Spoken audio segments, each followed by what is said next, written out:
గారు తెలంగాణ సారస్వత పరిషత్ అధ్యక్షుడు, నాకు గురుతుల్యులు, సంస్కృత ఆంధ్ర భాషల్లో మంచి పండితులు, పరిశోధకులు, ఉత్తమ ఆచార్యులు, తెలంగాణ సారస్వత పరిషత్తును ఈనాడు చాలా అద్భుతంగా నడుపుతున్నటువంటి వారు పెద్దలు, గౌరవనీయులు ఆచార్య ఎల్లూరి శివారెడ్డి గారికి, తెలంగాణ సారస్వత పరిషత్తు ప్రధాన కార్యదర్శిగా ఇవాళ పరిషత్తు కార్యక్రమాలను ప్రపంచవ్యాప్తంగా విస్తరింపచేస్తూ అనేక కొత్త కార్యక్రమాల రూపకల్పన చేస్తూ ప్రజలకు తెలుగు భాషా సాహిత్యాలను ముఖ్యంగా తాలూకా స్థాయిలో, జిల్లా స్థాయిలో మరి ఈ యువతరానికి దగ్గరగా తీసుకువెళ్ళి అనేక కార్యక్రమాల్లో క్రియాశీలంగా పాటుపడుతూ పనిచేస్తున్నటువంటి నాకు అత్యంత ఆత్మీయ మిత్రులు డాక్టర్ జె చెన్నయ్య గారికి, ఈనాటి కార్యక్రమంలో గౌరవ అతిథిగా ఇచ్చేసినటువంటి వారు ప్రముఖ భాషా సాహిత్య సేవా వంశం నుంచి వచ్చినటువంటి వారు, వారి బీజం, వారి పూర్వీకులంతా కూడా మనకు ప్రాతస్మరణీయులు, నిత్యస్మరణీయులు. అటువంటి వంశం నుండి బుద్ధిరాజు సోదరులు, ఆ వంశం నుంచి వచ్చినటువంటి వారు ప్రముఖ రచయిత్రి, బాగా మంచి రచయిత్రి, బాగా రచనలు చేస్తారు.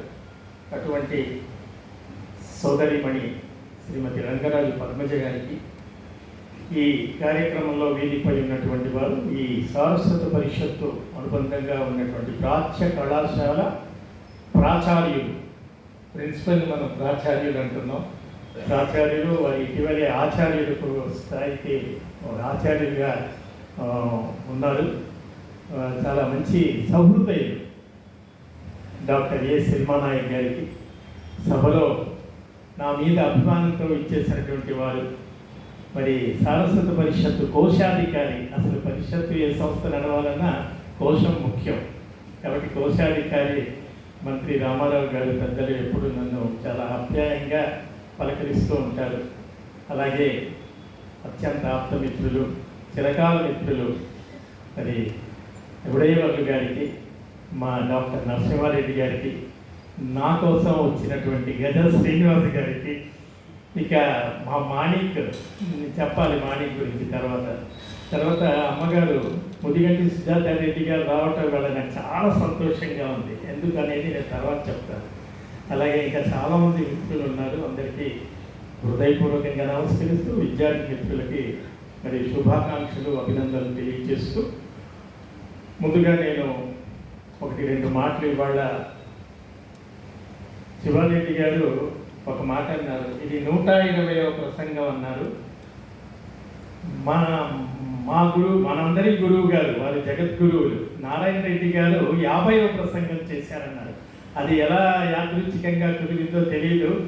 గురువు గారు 50వ ప్రసంగం చేయటం, వారి శిష్య ప్రమాణమైనటువంటి నేను 120వ ప్రసంగం చేయటం, ఆ అంకెల పొందిక నిజంగా నాకు వారి నోటి నుంచి విన్నాక బాగా సంతోషం కలిగింది. అంతదంతా కూడా గురువు గారి ఆశీర్వాదమే. ఇవాళ నేను ఈ స్థాయిలో ఉన్నానంటే అనేక మంది గురువులు వాళ్ళ ఆశీర్వాద బలంతోనే నేను వాళ్ళు ఇలా నిలబడి మాట్లాడగలుగుతున్నాను. వారందరికీ కూడా నేను మరి నమస్కరిస్తూ, ఈ సారస్వత పరిషత్తో నాకు చాలా అనుబంధం ఉంది. ఇవాళ విశ్వనాథ సత్యనారాయణ గారి జయంతి, తర్వాత ఇవాళ జీవి సుబ్రహ్మణ్యం గారి జయంతి కూడా. సెప్టెంబర్ 10నే జీవి సుబ్రహ్మణ్యం గారు జయంతి, సెప్టెంబర్ 10నే విశ్వనాథ సత్యనారాయణ గారి జయంతి. జీవి సుబ్రహ్మణ్యం గారు నా జీవిత మలుపుల్లో ఒక పెద్ద టర్నింగ్ పాయింట్ రావడానికి జీవి సుబ్రహ్మణ్యం గారు కాబట్టి వారిని నేను ఇవాళ తప్పకుండా స్మరించుకోవాలి. ఆ జయంతి రోజే ఇవన్నీ ఇలా కూడటం అనేది ఒక రకమైనటువంటి దైవ నిర్ణయమేమో అని నేను అనుకుంటూ, ఏదైనా కూడా ఈ సారస్వత పరిషత్తుతో నాకు చాలా అనుబంధం ఉంది. నేను పరిషత్తు విద్యార్థిగా ఉన్నప్పుడు పరిషత్తు కార్యక్రమాలు చూస్తూ పెరుగుతూ ఎదిగినటువంటి వాడిని. ఇక్కడ పరిషత్తు నిర్వహించేటువంటి అనేక రచయిత్రుల సభలు, రచయితల సభలు, సదస్సులు, సమావేశాలు, వాటన్నింటిలో వచ్చి పాల్గొని అక్కడంతా కూర్చొని ఇదంతా తిరిగేవాళ్ళం. తర్వాత లహరి ఉపన్యాసాలు, యోగభారతి లహరి ఉపన్యాసాలు ఇసుక వేస్తే రాలనంత జనం వచ్చేది. ఆదివారం రోజు గోడలపైన కూడా కూర్చుని వినేవారు. ఇప్పుడు స్టేజ్ అటువైపు అభిముఖంగా ఉండేది. ఆ లహరి ఉపన్యాసాలు 75 ఆ ప్రాంతంలో మా తరాన్ని విపరీతంగా ప్రభావితం చేశాయి. లహరి ఉపన్యాసాలు వినే నేను ఎంఏ తెలుగు చేయడానికి లహరి ఉపన్యాసాలు చాలా కారణమయ్యాయి. లేదంటే నేను ఏదో బ్యాంకు ఉద్యోగంలో స్థిరపడిపోయి ఎక్కడో ఉండేవాడిని. అది ఒక టర్నింగ్ పాయింట్. తర్వాత మరొకటి ఏమిటంటే ఈ వేదిక మీదే నా పెళ్లి జరిగింది, నా వివాహం జరిగింది 82లో. ఇది నేను చెప్పాను. అమ్మగారు సుజాత రెడ్డి గారు ఇందాకే గుర్తు చేశారు, వారికి బాగా గుర్తుంది. మేమంతా వచ్చాము మీ పెళ్లికి. మేడం గారు వచ్చారు, ఒక పుస్తకం కూడా నాకు పెళ్లిలో గిఫ్ట్గా ఇచ్చారు. అది ఇప్పటికీ వారి స్వతస్ఫూరితో ఉంది. ఈ వేదికపైనే నా 2 కవితా సంకలనాలు ఆవిష్కృతం అయ్యాయి 81, 83లో. కాబట్టి ఈ వేదికతో నాకు చాలా అనుబంధం ఉంది. ఒక రకంగా నేను ఇక్కడ పెరిగినటువంటి నన్ను తీర్చిదిద్దినటువంటి విద్యాలయంగా నేను భావిస్తాను. మరొక సంఘటన ఏమిటంటే తెలుగు విశ్వవిద్యాలయం ఏర్పడిన తర్వాత అక్కడ క్లాసులు చెప్పడానికి విశ్వవిద్యాలయం కళాభవన్లో ఉండేది మొట్టమొదట, రవీంద్ర భారతి ఆ బిల్డింగ్స్లో. అక్కడ క్లాసులు చెప్పడానికి గదులు ఉండేవి కావు. అప్పుడు నారాయణ రెడ్డి గారి టైం అనుకుంటాను, డోణప్ప గారి టైం, నారాయణ రెడ్డి గారి టైంలో ఇక్కడ పరిషత్తు, అప్పుడు రామారాజు గారితో మాట్లాడి ఇక్కడ పరిషత్తు క్లాస్ రూమ్స్ తీసుకోవడం జరిగింది డే టైంలో. అంటే ఇక్కడ మీకు ఈవినింగ్ క్లాసెస్ ఉంటాయి కదా, డే టైంలో జరిగినప్పుడు తెలుగు విశ్వవిద్యాలయం మొట్టమొదటిసారిగా డిగ్రీ కోర్సులు స్టార్ట్ చేసినప్పుడు ఆ మొట్టమొదటి తరగతులు ఇక్కడ జరిగిన, ఇప్పుడు మీరంతా క్లాస్ రూమ్లు ఉన్నాయి, ఆ రూమ్లలో జరిగినప్పుడు 89 అందులో మొట్టమొదటి బ్యాచ్లో మా మాణిక్ స్టూడెంట్, నేను ఇక్కడికి వచ్చి క్లాసులు చెప్పేవాడిని. ఈ రకంగా నాకు పరిషత్తాలతో విడదీయరాని సంబంధం ఉందని ఈ నేపథ్యం అంతా చెప్తున్నాను. సరే, ఇప్పుడు విషయంలోకి వచ్చేద్దాం. వారు కాలపరిమితి ఇచ్చారు కాబట్టి సాధ్యమైనంత వరకు కాలపరిమితి వ్యాసం ఇస్తే అది వాళ్ళు అచ్చు వేస్తారు, మనం చూసుకోవచ్చు. నేను నా ప్రసంగాన్ని బాల్యం, కుటుంబ నేపథ్యం, విద్యాభ్యాసం, ఉద్యోగం, రచనా వ్యాసంగం, తర్వాత నన్ను ప్రభావితం చేసినటువంటి కొన్ని అంశాలు, తర్వాత కొన్ని విశేష అంశాలు, ఇట్లా ఒక 5 భాగాలుగా నేను వింగడించుకున్నాను. చక్కగా వెళ్ళిపోతాను. మాది చాలా సాధారణమైనటువంటి కుటుంబం. అంటే పెద్దగా విద్వత్ కుటుంబం నుంచి కానీ, మా పూర్వీకులు పెద్ద విద్వత్ కుటుంబం కానీ, ఒక పెద్ద సాహిత్య వాతావరణం నుంచి వచ్చిన వాళ్ళని కాదు. సామాన్యమైన కుటుంబం. అంటే మా అమ్మగారు, నాన్నగారు ఇద్దరు కూడా ఒక స్కూల్ నడిపేవారు, ఒక పాఠశాల. ఇది ఎప్పుడు 50 ఆ ప్రాంతాల్లో. అప్పటికి స్కూల్, ఇప్పుడు అన్నీ ఈ స్కూళ్ళన్నీ మనకి కార్పొరేట్ స్కూల్స్ వచ్చాయి, కానీ ఆ రోజుల్లో స్కూల్ అనేది అక్కడక్కడ అంతుగా కనబడేది. అయితే వాళ్ళు, మా అమ్మగారిది సైదాబాద్, మేము తెలంగాణ హైదరాబాద్లోనే పుట్టి పెరిగాం. మా అమ్మగారు సైదాబాదు, మా నాన్నగారిది ఓల్డ్ సిటీ, పాత బస్తీలో చావుని అని ఒక ప్లేస్ ఉండేది, ఆయన అక్కడ వాళ్ళు పుట్టింది. మా అమ్మగారు, నాన్నగారు వివాహం అయిన తర్వాత లాల్ దర్వాజాలో ఒక స్కూల్ నడిపారు. ఆ స్కూల్ ఫోటోలు కూడా ఇప్పటికీ మా ఇంట్లో ఉన్నాయి. కొంతకాలం ఆ స్కూల్ నడిపి అక్కడి నుంచి చిక్కడపల్లికి వాళ్ళు స్కూల్ షిఫ్ట్ చేసి, చిక్కడపల్లిలో వెంకటేశ్వర దేవాలయం ఉంది, ఆ ప్రాంతంలో మాకు ఇల్లు ఉండేది. అక్కడ ఇల్లు కట్టుకొని స్కూల్ నడుపుతూ ఉండేవాళ్ళు. స్కూల్ మీద పెద్దగా ఆదాయం వచ్చేది కాదు. మా అమ్మ, నాన్న ఇద్దరు కూడా ఆదర్శంతో విద్యాదానం అని చెప్పేసి చాలా వరకు ఫీజులు తీసుకోకుండానే చదువులు చెప్పారు. వాళ్ళకి ఒక మంచి పేరు ఉంది ఆ ప్రాంతంలో. అలా వాళ్ళు స్కూల్ నడుపుతూ ఉండేవారు. ఒక రకంగా మేము ఆర్థికంగా ఇబ్బందులు బాగా పడ్డాం చిన్నతనంలో. ఆ తర్వాత నెమ్మదిగా క్రమక్రమంగా పెరుగుతూ ఉన్నప్పుడు మా అమ్మగారి గురించి ఒక మాట చెప్పాలి. ఆవిడ భక్తి, బాగా విపరీతమైనటువంటి భక్తి, ఆధ్యాత్మికంగా ఉండేది. చిక్కడపల్లిలో ఆవిడ చిన్న కృష్ణుడి మందిరం కట్టించారు. ఆ మందిరం ఇప్పటికీ కూడా ఉంది. 74లో కట్టారు, 75లో. మొన్న గత ఏడాది 50 ఏళ్ళ స్వర్ణోత్సవాలు కూడా చేశాం. ఆ కృష్ణ మందిరంలో ప్రతి ఏటా 3 రోజులు జన్మాష్టమి వేడుకలు చేస్తాం. ఆ వేడుకల్లో చివరి రోజు అన్నదానం చేస్తాం. ప్రతిసారి రమణాచారి గారు వచ్చే మొదటి రోజు ఆ ఉత్సవాన్ని ప్రారంభిస్తారు. కిందటి నెల ఆగస్టు 15 కూడా సార్ వచ్చారు. ఇప్పుడు దాన్ని ట్రస్టీగా ఏర్పాటు చేస్తున్నాం. ఇదంతా మా అమ్మగారి నేపథ్యంతో వచ్చాం. ఇక్కడ నేను ఎందుకు చెప్తున్నాను మా అమ్మగారు అంటే, ఆవిడ ఆ భక్తి పాల విషయంలో భజనలు కీర్తనలు రాసేవారు. ఇది నాకు ఎలా వచ్చింది రచనా వ్యాసంలో ఈ సంస్కారం ఇదంతా కూడా అంటే, వాళ్ళు ఉపాధ్యాయులుగా ఉన్నారు. మా అమ్మగారు ఏవో దేవుడు భక్తి రచనలు పాటలు ఆవిడ రాసిన పాటలు ఇప్పటికీ కూడా ఉన్నాయి నా దగ్గర. ఇలా మా జీవితం వచ్చింది. నాకు ఒక అన్న, నేను, ఇద్దరు మాత్రమే, ఇంకేతో పుట్టుడు లేదు. ఇది నా కుటుంబ నేపథ్యం. ఇక నేను మా అమ్మవాళ్ళు మా నాన్నగారు నడిపే స్కూల్లోనే 5వ తరగతి వరకు చదివాను. ఆ తర్వాత 5వ తరగతి వరకే ఉండేది వాళ్ళ స్కూల్లో. ఆ తర్వాత ఇప్పుడు సుధా హోటల్ పక్క సందులో ఆంధ్రవాణి ఏవి స్కూల్ అని ఒక స్కూల్ ఉండేది. అక్కడ నేను 6వ తరగతి 7వ తరగతి చదివాను. అయితే అక్కడ ఇంగ్లీష్ మీడియంలో చదివాను. ఇంట్లో 5వ వరకు తెలుగు మీడియం చదివాను. అక్కడ ఇంగ్లీష్ మీడియం చదివాను. 7వ తరగతి తర్వాత కోటిలో గుజరాతీ విద్యా మందిర్ అని ఇప్పటికీ ఉంది. అక్కడ 8వ తరగతి చదివాను. అక్కడ ఇంగ్లీష్ మీడియం చదివాను. అంటే ఈ మీడియాల గురించి చెప్పాల్సిన అవసరం ఉంది కాబట్టి చెప్తున్నాను. అప్పుడు ఇంత ఇంగ్లీష్ మీడియం ఇంగ్లీష్ చదువులో పిచ్చి లేదు. ఇది 60 ఆనాటి ప్రాంతంలో. ఆ తర్వాత నేను ఇంగ్లీష్ మీడియం చదువుల్లో అటు 5, 6, 7 ఇమడలేక చివరికి 9, 10, 11వ తరగతికి జమిస్తాన్పూర్ అని ఇక్కడ గోల్కొండ చౌరస్తా అక్కడ ఉంటుంది. అక్కడ గవర్నమెంట్ స్కూల్లో నేను చేరాను. అక్కడ 9, 10, 11 తరగతులు చదివాను. ఆ రోజుల్లో 11వ తరగతి వరకు ఉండేది. ఇప్పుడులాగా 10th ఉండేది కాదు. హెచ్ఎస్సి అనేవాళ్ళు, హయ్యర్ స్కూల్ సర్టిఫికెట్ అని. హెచ్ఎస్సి తర్వాత 1 year పియూసి ఉండేది, ప్రీ యూనివర్సిటీ కోర్స్ అని. తర్వాత 3 ఏళ్ల డిగ్రీ ఉండేది. అంటే ఇయర్ ఆఫ్ ఇది స్పాన్ ఆఫ్ పీరియడ్ అంతే, 11 ఏళ్ళు, 1 ఏళ్ళు 12. ఇప్పుడు 10th చేసి 2 ఏళ్ళు ఇంటర్ చేశారు. అది నాతోనే అది లాస్ట్ అయిపోయింది.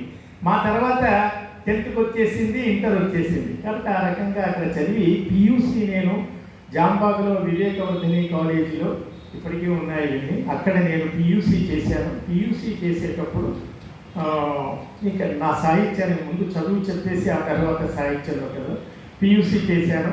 అది ఇంగ్లీష్ మీడియం. అక్కడ ఏమిటంటే 1969 ఆ ప్రాంతంలో 10th హెచ్ఎస్సి వరకు మాత్రమే తెలుగు మీడియం ఉండేది స్కూళ్ళలో. పియూసి డిగ్రీ అంతా ఇంగ్లీష్ మీడియం ఉండేది. ఎక్కడ తెలుగు మీడియం లేదు. పివి నరసింహారావు గారు ఎడ్యుకేషన్ మినిస్టర్గా ఉన్నప్పుడు ఆయన తెలుగు అకాడమీ స్టార్ట్ చేసి, అప్పుడు ఇంటర్మీడియట్ అనేది వచ్చిన తర్వాత అప్పుడు ఇంటర్మీడియట్ డిగ్రీ తెలుగు మీడియం అప్పుడు స్టార్ట్ చేశారు. తెలుగు అకాడమీ చేసే పని అదే, ఆ ఇంటర్మీడియట్ డిగ్రీకి తెలుగు పుస్తకాలు తయారు చేయటం అప్పుడు వచ్చింది. ఇది కూడా పియూసీ నాది అయిపోయిన, నేను ఎంతసేపు తెలుగు మీడియం వైపే చూస్తూ ఉంటే అక్కడ ఛానల్స్ లేవు. హెచ్ఎస్సి వరకు తెలుగు చదివాను. పియూసీకి వెళ్ళేటప్పటికి ఇంగ్లీష్లో ఎకనామిక్స్, పబ్లిక్ అడ్మినిస్ట్రేషన్ ఇవన్నీ ఇంగ్లీష్లోనే. తర్వాత డిగ్రీలో కూడా 3 ఏళ్ళు ఇంగ్లీష్ మీడియమే. ఒక్క తెలుగు మాత్రం ఒకటి ఉండేది. నేను పియూసీ దాటిన తర్వాత ఇంటర్మీడియట్ వచ్చింది. నేను హెచ్ఎస్సి దాటిన తర్వాత ఎస్ఎస్సి వచ్చింది. అప్పుడు తెలుగు మీడియంలో వచ్చాయి. కాబట్టి తెలుగు అనే ఒక తపన నాలో ఉండిపోయింది. అయితే డిగ్రీ చదివేటప్పుడు అన్నీ ఇంగ్లీష్లో ఉన్న ఒక తెలుగు చదివి ఆ తెలుగులో నేను 90% తెచ్చుకున్నాను భాషా విభాగంలో. అక్కడ నాకు బీజం పడింది. అక్కడ 9th, 10th జమిస్తాన్పూర్లో చదివేటప్పుడు దూపాటి సంపత్ కుమారాచారి గారని, ఆయన దూపాటి శేషాద్రి రమణ కవుల వాళ్ళ పెద్ద ఆయన కొడుకు, ఆయన మాకు తెలుగు చెప్పేవారు. ఆయన నన్ను బాగా ప్రోత్సహించారు. ఆయన పద్యాలు రాసేవారు, నా చేత రాయించారు కవిత్వం. ఎలక్యూషన్ కాంపిటీషన్లో, వ్యాసరచన పోటీల్లో నన్ను విరివిగా పార్టిసిపేట్ చేయటం, నేను రాయటం, ప్రైజులు రావటం, ఇదంతా కూడా స్కూలింగ్లో జరిగింది. డిగ్రీకి వచ్చిన తర్వాత ఇక్కడ ముదిగొండ వీరభద్ర శాస్త్రి గారు మాకు తెలుగు చెప్పారు. ఆంజనేయ శర్మ గారిని ఇంకో ఆయన ఉండేవారు, ఆయన తెలుగు చెప్పారు. వాళ్ళిద్దరూ అక్కడ స్కూల్ మ్యాగజైన్లో నన్ను తెలుగు విభాగానికి ఎడిటర్గా పెట్టడం, తెలుగు రచనలు చేయించడం, ఇదంతా కూడా. దివాకర్ల వెంకటరావు గారి అమ్మాయి ఇంగ్లీష్ లెక్చరర్గా వివేకవర్ధన్లో మేము చదివేటప్పుడు మేడం గారు అక్కడ ఇంగ్లీష్ చెప్పేవారు. ఈ రకమైనటువంటి నేపథ్యంతో నేను బిఏ చేశాను. బిఏ చేసినప్పుడు జరిగిన విషయం ఏంటంటే, నేను బిఏ 69 ఆ ప్రాంతంలో బిఏలో చేరినప్పుడు ఏం జరిగిందంటే, తొలి దశ తెలంగాణ ఉద్యమం వచ్చింది. తొలి దశ తెలంగాణ ఉద్యమం రావడంతో అప్పుడు కాలేజీలన్నీ కూడా 3 ఏళ్ల పరీక్షలు పెట్టలేదు.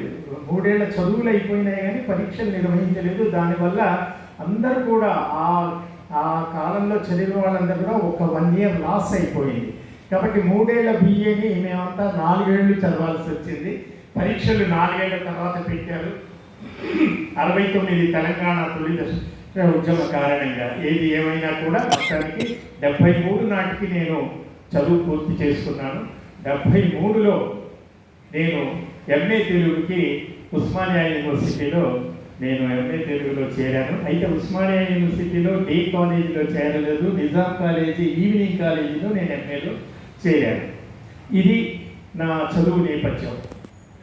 అయితే ఈ 10th క్లాస్ చదివేటప్పుడు ఆ రోజుల్లో ఏంటంటే, వేసవి సెలవులలో తల్లిదండ్రులు పిల్లల్ని ఈ టైపు నేర్చుకోవడానికి పంపించేవాళ్ళు, టైపు షార్ట్ హ్యాండ్ అని. అట్లా నేను టైపు నేర్చుకుని English Telugu type writing higher, Telugu type రైటింగ్లో higher, English shorthand, Telugu shorthand higher, Telugu పిచ్చి కాబట్టి తెలుగు షార్ట్ హ్యాండ్ హయ్యరు, ఇవన్నీ ఒక పక్కన నేర్చుకున్నాను.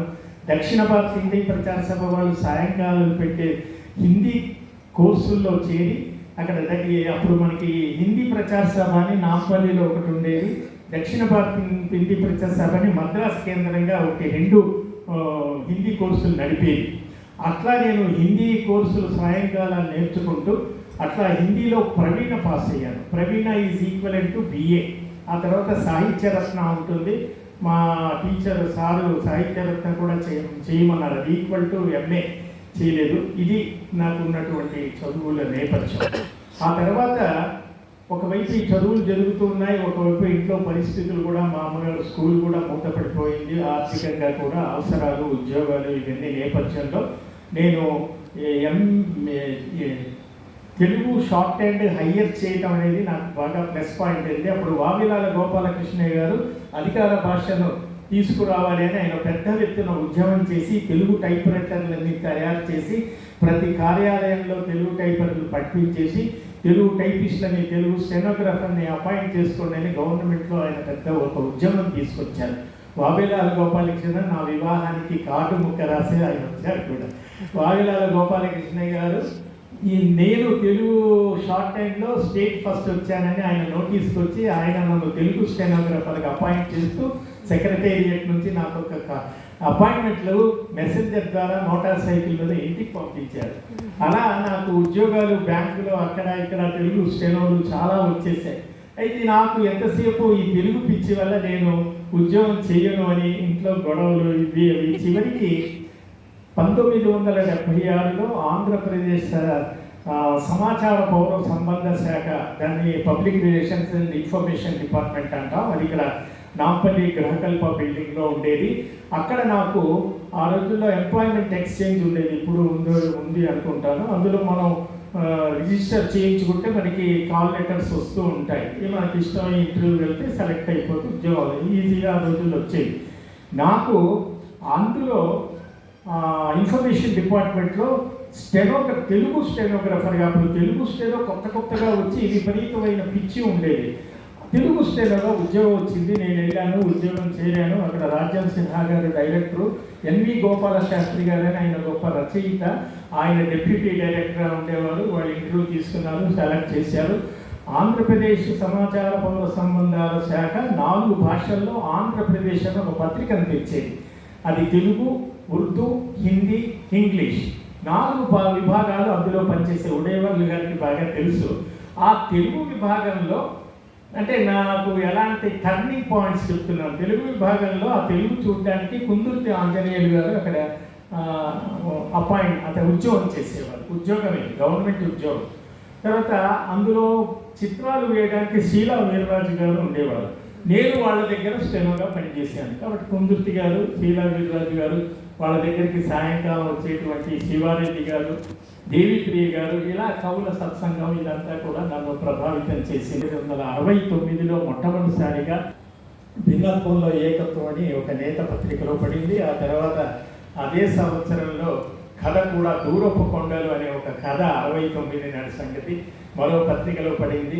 ఈ సాంగత్యం, కవి సమ్మేళనాలు, రచయితలు, సభలు, సమావేశాలు, తెలుగు, ఈ పిచ్చితో నేను అలా తిరుగుతున్నటువంటి నేపథ్యం 76 వరకు నాది. ఇక్కడ మరొక టర్నింగ్ పాయింట్ ఏంటంటే 1975లో ఆంధ్రప్రదేశ్ ప్రభుత్వం ప్రపంచ తెలుగు మహాసభలు చేసింది లాల్ బహదూర్ స్టేడియంలో. అప్పుడు మేము ఎంఏ చేస్తున్నాం. అప్పుడు వాళ్ళందరూ కూడా కొంచెం ఎంఏ తెలుగు చదివే విద్యార్థులంతా కూడా కావాలి, వాలంటీర్గా పనిచేయాలి అంటే అట్లా మేము ఆ సభల్లోకి వెళ్ళాం. అక్కడ నాకు ఈ టైపింగు, ఈ షార్ట్ హ్యాండ్ బాగా ప్లస్ పాయింట్ అయ్యి నన్ను వాళ్ళు ఆఫీస్లోకి తీసుకోవడం, మండలి వెంకటకృష్ణారావు గారి దగ్గర నేను పని చేయటం, ఆయన నన్ను బాగా చేరదీయటం, దగ్గర తీయటం, ఆ మహాసభల్లో ఆ 7 రోజులు పనిచేయటం, కవుల్ని అందరినీ చూడటం. మొట్టమొదటిసారిగా విశ్వనాథ సత్యనారాయణ గారిని ఆ మహాసభల్లో కవి సమ్మేళనానికి విశ్వనాథ సత్యనారాయణ గారు అధ్యక్షం వహించారు. మధ్యాహ్నం 2 గంటలకి లాల్ బహదూర్ స్టేడియంలో. అక్కడ కవులతో, గుంటూరు స్టేషన్ నరసింహ గారు అందరితో పరిచయాలు, అట్లా ఆ రకమైనటువంటి దీంతో నేను అలా వెళ్ళిపోయాను. 76 ఫిబ్రవరిలో సమాచార పౌర సంబంధాల శాఖలో చేరినప్పటికీ కూడా నాకెందుకో గవర్నమెంట్ ఉద్యోగం అది ఇమ్మడలేకపోయాను. అప్పుడు ఏం జరిగిందంటే 75లో ప్రభుత్వం ప్రపంచ తెలుగు మహాసభలు చేసిన తర్వాత ఆంధ్రప్రదేశ్ ప్రభుత్వం ఏం చేసిందంటే, ఈ సభలు చేసేసి మనం ఎవరి దారిన వాళ్ళ ఇంటికి వెళ్ళిపోయి మళ్ళీ ఎప్పుడో 2 ఏళ్ళకి కలుసుకోవడం కాదు, ఇతర రాష్ట్రాల్లో, ఇతర దేశాల్లో ఉన్న తెలుగు వాళ్లకు సాంస్కృతిక, భాష, విద్యా సేవలు అందించడానికి పర్మనెంట్గా ఒక నోడల్ ఏజెన్సీ అవసరం, అనివార్యం అని చెప్పి ఆనాటి వెంకటరావు గారి ప్రభుత్వం 75 ఏప్రిల్లో సభలు జరిగాయి. 75 సెప్టెంబర్ అంటే ఏప్రిల్, మే, జూన్, జూలై ఒక 6 నెలలలో ఒక సంస్థను ఏర్పాటు చేసింది. ఫక్రుద్దీన్ అహ్మద్ గారు వచ్చి ఆ సంస్థను పబ్లిక్ గార్డెన్స్లో దాన్ని ఇనాగ్రేట్ చేశారు. అందులో పిఎస్ఆర్ అప్పారావు గారు డైరెక్టర్గా ఉన్నారు. అందులో మాకు తెలుగు టైపు అంతా తెలుగు ఉత్తర ప్రచురాలు కదా, ఆ రోజుల్లో తక్కువ అనేటప్పటికీ మళ్ళీ ఎవరి ద్వారానో నా కబురు పెట్టడం, నేను గవర్నమెంట్ ఉద్యోగం రిజైన్ చేసి అందులోకి వెళ్ళిపోయాను. అప్పుడు మా ఇంట్లో పెద్ద గొడవ. ఒక గవర్నమెంట్ ఉద్యోగం, పెన్షన్ వచ్చే ఉద్యోగం వదిలేసి పిచ్చివాళ్ళలాగా అది నిన్నగాక మొన్న పెట్టిన ఒక సంస్థలోకి వెళ్ళిపోయావు, అది రేపు ప్రొద్దున తుమ్మితే ఊడే ముక్కు లాంటిది, అప్పుడు మళ్ళీ నువ్వు రోడ్డున పడతావని ఇంట్లో వాళ్ళతో గొడవలు అవి జరిగినా ఏది ఏమైనా కూడా నేను ఆ ఉద్యోగం రిజైన్ చేసేసి అంతర్జాతీయ తెలుగు సంస్థలో చేరాను. 75లో అది బరకత్పురాలో ఉండేది. ఆ సంస్థలో ఇంకా నేను రకరకాల ఉద్యోగాలతో స్టెనోగ్రాఫర్గా, ఆ తర్వాత అక్కడ పత్రిక తెలుగువాణి అని ఒక పత్రిక వచ్చేది, ఇప్పటికీ వస్తోంది. ఆ పత్రికలో ముదిగొండ వీరభద్ర శాస్త్రి గారు అందులో ఉద్యోగం, నాకు బిఏలో పాఠం చెప్పిన వాడు. ఇలా అందరి యొక్క ఇది అయాచితంగా నాకు ఒనగూడినటువంటి ఒక గొప్ప అదృష్టం. వాళ్ళంతా కూడా నన్ను చేరదీయటం, నేను నెమ్మదిగా అందులో స్టెనోగ్రాఫర్ నుంచి మళ్ళీ ఆ పత్రిక నిర్వహణగా, ఎడిటోరియల్ అసిస్టెంట్గా, రకరకాల అకాడమిక్ అంటే అడ్మినిస్ట్రేటివ్ జాబ్స్ చేస్తూ ఉన్న సమయంలో అక్కడ టీచింగ్ పోస్టులు గవర్నమెంట్ శాంక్షన్ చేయటం, వాటికి అనౌన్స్ చేయటం, నేను అప్లై చేయటం, నేను సెలెక్ట్ కావటం, అట్లా టీచింగ్ వైపు రావటం జరిగింది. అంటే యూజీసీ స్కేల్స్ ఇవి ఉంటాయి కదా, గవర్నమెంట్ యూజీసీ. ఈ నేపథ్యంలో 1976లో అంతర్జాతీయ సంస్థలో చేరిన నేను 1984లో ప్రభుత్వం ఏం చేసిందంటే, ఈ సంస్థలన్నింటినీ కూడా అకాడమీలు, ఈ అంతర్జాతీయ వ్యవస్థ అన్నీ కలిపి ఒక గొడుగు కింద తెలుగు విజ్ఞాన పీఠం ఏర్పాటు చేసింది. అప్పుడు మోటుగా ఉంటుందేమో, తంటే బూరెల గుట్టలో పడ్డట్టుగా మేము ఈ అకాడమీలో పనిచేసే స్టాఫ్, ఈ సంస్థలో పనిచేసే స్టాఫ్ అంతా కూడా గవర్నమెంట్ అందులో మమ్మల్ని మెర్జ్ చేసింది. మెర్జ్ చేయటం వల్ల ఉద్యోగులతో సహా, అంటే స్థిరాస్తులు, చరాస్తులు అని గవర్నమెంట్ అంతా కలిపేసి ఎన్టీ రామారావు గారు 84లో తెలుగు విజ్ఞాన పీఠం ఏర్పాటు చేశారు. మెర్జ్ అయిపోయాం. మెర్జ్ అయిన తర్వాత మా పొజిషన్స్, మా పోస్టులు ఇవన్నీ కూడా టెక్నికల్గా, అడ్మినిస్ట్రేటివ్ పరంగా, రూల్ ప్రకారంగా సెక్రటేరియట్లో అవన్నీ జరిగి మొత్తానికి తెలుగు విజ్ఞానపీఠం ఒక ఏడాది పోయిన తర్వాత తెలుగు విశ్వవిద్యాలయంగా మారింది. తెలుగు విజ్ఞానపీఠం ఏమిటంటే రామారావు గారు భాషను, సాహిత్యాన్ని, సంస్కృతిని నిలబెట్టాలి అని ఆయన దానికి ఛాన్సలర్గా ఆయనే ఉండాలి అని ఆయన ఈ నేపథ్యం అంతా మీరు అక్కడ చెప్పిన వాళ్ళు కదా తెలుసు, వీళ్ళ కోసం చెప్తున్నాను. అయితే తెలుగు విజ్ఞానపీఠంగా ఉండి ఎన్టీ రామారావు గారు చీఫ్ మినిస్టర్గా ఉండి ఆయన దానికి ఛాన్సలర్గా ఉంటే అది యూజీసీకి రూల్కి భిన్నమైనటువంటిది. కాబట్టి రామారావు గారి గురించి తెలుసు కదా, ఆయన చండశాసనుడు సినిమానే వచ్చింది. సో ఆయనదైన రీతిలో విజ్ఞానపీఠాన్ని ఒక 2 ఏళ్ళు నడిపారు. అక్కడ మొట్టమొదటిసారిగా ఆయన కాన్వకేషన్ చేశారు. రామారావు గారి నేతృత్వంలో నారాయణ రెడ్డి గారు ఈసీగా ఉన్నప్పుడు కాన్వకేషన్ జరిగింది. కాన్వకేషన్ అంతా కూడా పూర్వం ఎట్లా ఉండేది, ఇప్పటికీ అన్ని యూనివర్సిటీలో రోపు వేసుకొని ఆ బ్రిటిష్ పద్ధతిలో ఇవన్నీ పెట్టుకొని అంతా ఇలా వచ్చేసి స్టేజ్ మీద కూర్చోవడం. రామారావు గారు నాన్ సెన్స్, ఇదేంటి తెలుగు ఎక్కడ ఉంది ఇందులో, ఇలా మేమంతా అక్కడ పనిచేసేవాళ్ళం కదా, నో ఇదంతా మార్చేయండి అని ఆయన ఏం చేశారు, అదంతా ఇలా దోణప్ప గారు మొట్టమొదటి వైస్ ఛాన్సలర్ అక్కడ అది తీసేసి ఇదంతా మీరు రేపు పొద్దున్న తెలుగులో రాసుకురండి అన్నారు. దోణప్ప గారు నన్ను పిలిచి అంతా మొత్తం తెలుగులో చేయించడం, ఆ కాన్వకేషన్ అంతా కూడా తెలుగులో చేశారు. అప్పుడు రోప్స్ కూడా మార్చేసి ముట్టూరి కృష్ణారావు గారు ఇలాగా తలపాగా అవన్నీ కూడా స్పెషల్గా పుట్టించి ఇదంతా రామారావు గారు ఇదంతా 2 ఏళ్ళు గడిచిపోయింది. తర్వాత రామారావు గారు ఉన్నప్పుడు జరిగిన అభివృద్ధి కార్యక్రమాలు చాలా మనం చెప్పుకోవాలి. రామారావు గారు ఉన్నప్పుడే రాజమండ్రిలో తెలుగు విశ్వవిద్యాలయం క్యాంపస్ ఏర్పడింది.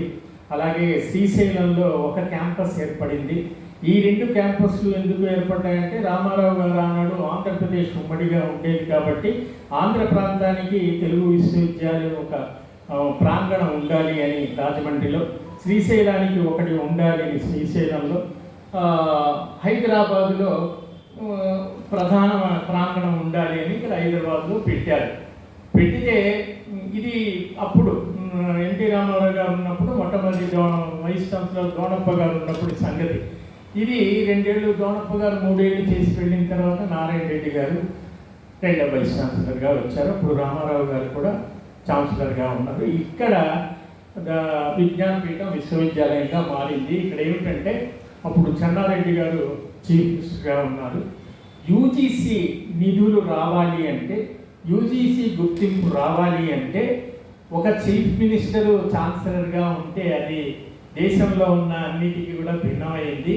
కాబట్టి గవర్నర్ ఛాన్సలర్గా ఉంటారు అని అనటం, ఇది గురువు గారు నారాయణ రెడ్డి గారు రామారావు గారికి చెప్పిన వాళ్ళు ఎవరు ఉంటారు కదా, నారాయణ రెడ్డి గారు ఆయన చెన్నారెడ్డి గారి ద్వారా సున్నితమైనటువంటి అంశాన్ని చెప్పి అప్పుడు చెన్నారెడ్డి గారు తర్వాత వచ్చారు, రామారావు గారు ఉన్నప్పుడే నారాయణ రెడ్డి గారు ఈ విషయం చెప్పి రామారావు గారిని ఒప్పించి ఆయనని తప్పించి అప్పుడు గవర్నర్ ఛాన్సలర్ కావడంతో 85లో ఇది తెలుగు విజ్ఞానపీఠం కాస్త తెలుగు విశ్వవిద్యాలయంగా మారి ఛాన్సలర్, గవర్నర్ ఛాన్సలర్గా, వైస్ ఛాన్సలర్గా ఉంది. ఇది విశ్వవిద్యాలయ క్రమం.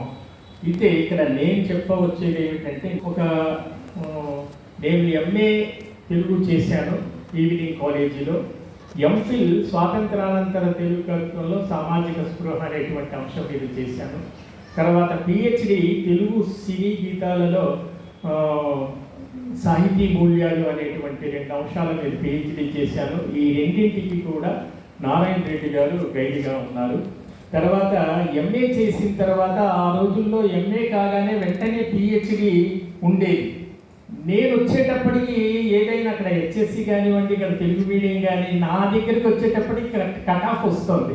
మేము ఎంఏ చేసి డైరెక్ట్గా పిహెచ్డి చేయాలంటే అప్పుడు ఉస్మానియా యూనివర్సిటీ వాళ్ళు ఏమన్నారంటే, లేదు కొత్తగా యూజీసీ ఒక రూల్ పెట్టింది, ఎంఏ చేసిన తర్వాత మీరు తప్పనిసరిగా ఎంఫిల్ ఎం లిట్ అనేవాళ్ళు, ఎంఫిల్ అనేది మొట్టమొదటి పేరు. నా దగ్గర ఇప్పటికీ అపాయింట్మెంట్ లెటర్ ఉందండి, అడ్మిషన్ లెటరు. ఎంలిట్ చేయాలి 2 ఏళ్ళు, ఎంలిట్ చేశాక మీరు ఎంఫిల్ చేయాలి, పిహెచ్డి చేయాలి అన్నారు. అప్పుడు నేను ఎంలిట్లో చేరాము. కృష్ణకుమారి గారు, యశోదారెడ్డి గారు మాకు పాఠాలు చెప్పేవాడు. బ్రాడ్ ఫీల్డ్, నేరో ఫీల్డ్ అని ఇవన్నీ కూడా ఎంలిట్ అయిపోతుంది. ఆ ఎంలిట్ని మేము చేరిన ఒక ఏడాది తర్వాత ఎంలిట్ని ఎంఫిల్ అన్నారు. ఇప్పుడు ఎంఫిల్ కూడా తీసేశారు, డైరెక్ట్ ఎంఏ తర్వాత పిహెచ్డి చేస్తున్నారు. ఇన్ని రకాల మలుపులు. అప్పుడు నారాయణ రెడ్డి గారు నాకు ఎంఫిల్లో పిహెచ్డిలో గైడ్గా ఉండటం, వారితో అనుబంధం ఉండటం, తర్వాత ఒక గొప్ప ఇది ఏమిటంటే వారికి నేను శిష్యుడిగా ఉండటం, తర్వాత వారు వైస్ ఛాన్సలర్గా వచ్చినప్పుడు నేను వారి దగ్గర పని చేయటం, ఇది నాకు వచ్చినటువంటి ఒక గొప్ప అదృష్టం. ఆ సమయంలోనే నారాయణ రెడ్డి గారి టైంలోనే 81లో మలేషియాలో ప్రపంచ తెలుగు మహాసభలు చేశాము. అప్పటికి 81 అప్పటికి రాలేదు. అంతర్జాతీయ తెలుగు సంస్థ 75లో మొదటి సభలు అయిన తర్వాత అంతర్జాతీయ సంస్థ వచ్చాక అంతర్జాతీయ తెలుగు సంస్థ ద్వారా 2 ఏళ్లకోసారి ప్రపంచ తెలుగు మహాసభలు చేయాలని ప్రభుత్వం నిర్ణయించినా 2 ఏళ్ళు కాకుండా 81లో మలేషియాలో 2వ ప్రపంచ తెలుగు మహాసభలు చేశాం. అప్పటికి ఇంకా యూనివర్సిటీ రాలేదు. 81 తర్వాత యూనివర్సిటీ వచ్చిన తర్వాత 90లో అప్పుడు నారాయణ రెడ్డి గారు ఉన్నారు. 90లో మారిషస్లో 3వ ప్రపంచ తెలుగు మహాసభలు చేశాం. ఇది ప్రపంచ తెలుగు మహాసభల నేపథ్యం. 1990లో 3వ ప్రపంచ తెలుగు మహాసభలు జరిగాయి. ఇక నారాయణ రెడ్డి గారి దగ్గర మేమంతా పనిచేయటం. ఈ తర్వాత యాక్ట్ గురించి, విశ్వవిద్యాలయం యాక్ట్ అసెంబ్లీలో సబ్మిట్ చేసి ఆ యాక్ట్ తెల్లారి పాస్ చేయాలి అన్నప్పుడు ఆ యాక్ట్ ఇంగ్లీష్లో తయారు చేశారు. తెల్లారి 8:30కి అక్కడ రామారావు గారు ప్లస్ ముద్దుకృష్ణనాయుడు ఎడ్యుకేషన్ మినిస్టర్గా ఉన్నారు. ఆ యాక్ట్ ప్రవేశపెట్టి పాస్ చేయించారు యూనివర్సిటీ. అప్పుడు రామారావు గారు ఇది తీసేసి అది చూసి ఇదేంటి ఇంగ్లీష్లో ఉంది, మీరు తెల్లారేటప్పటికి తెలుగు చేసుకురండి అని దోణప్ప గారిని అంటాం. మళ్ళీ దోణప్ప గారు మొదటిగడ వీరప్ప శాస్త్రి గారిని అంటూ పిలిస్తే మేమిద్దరం చంచల్గూడలో ఉన్న గవర్నమెంట్ ప్లస్లో తెల్లవాళ్ళు కూర్చొని తెల్లారి 8 గంటలకు అక్కడ టేబుల్ చేయాలి. తెల్లవాళ్ళు కూర్చొని అలా మా ముందే అలా తెల్లారిపోయి కిటికీలో నుంచి సూర్యోదయం అవుతుంది. తెల్లవాళ్ళు కూర్చొని ఆయన చెప్పడం, నా తెలుగు షార్ట్ హ్యాండ్ నన్ను ఎలా మంచిది అని చెప్పడానికి ఆయన చెప్పడం, నేను రాయటం, టైప్ చేయడం, ప్రింట్ చేయడం. 8 గంటకల్లా ఆ యాక్ట్ బిల్లు తెలుగులో చేసి సబ్మిట్ చేయటం, అది తెలుగు విశ్వవిద్యాలయం యాక్ట్ తెలుగులో పాస్ కావటం అనేది జరిగింది. తెలుగు భాష మీద ఆనాడు జరిగినటువంటి విషయాల కోసం ఈ నేపథ్యం అంతా కూడా నేను చెప్తున్నాను. ఇది విశ్వవిద్యాలయానికి సంబంధించినటువంటి అంశం. వచ్చారు పేరవరం జగన్నాథం గారు వచ్చినప్పుడు ఒక గొప్ప మలుపు ఏమిటంటే, తెలుగు విశ్వవిద్యాలయం 3 ప్రాంతాలకి 3 ప్రాంగణాలు అన్నారు.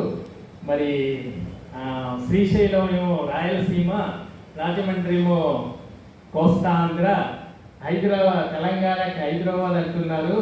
హైదరాబాదు తెలంగాణకి ఎట్లవుతుంది?